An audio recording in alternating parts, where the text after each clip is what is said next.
Hello, magandang gabi. So ngayon update po tayo sa ating melasma problem. So last time nag-vlog po ako neto and kitang-kita pa po siya. Pero ngayon tingnan mo, konti na lang, konting tiis na lang.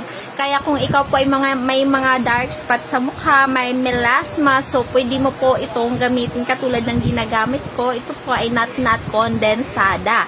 And ito po ay binibili ko sa Shopee and meron naman po siyang QR code para malaman mo kung ito po ay authentic.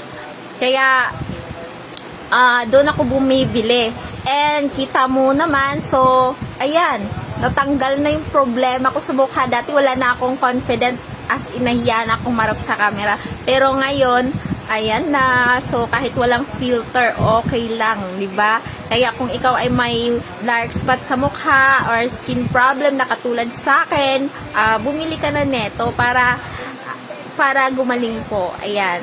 So, yun lamang. Maraming salamat.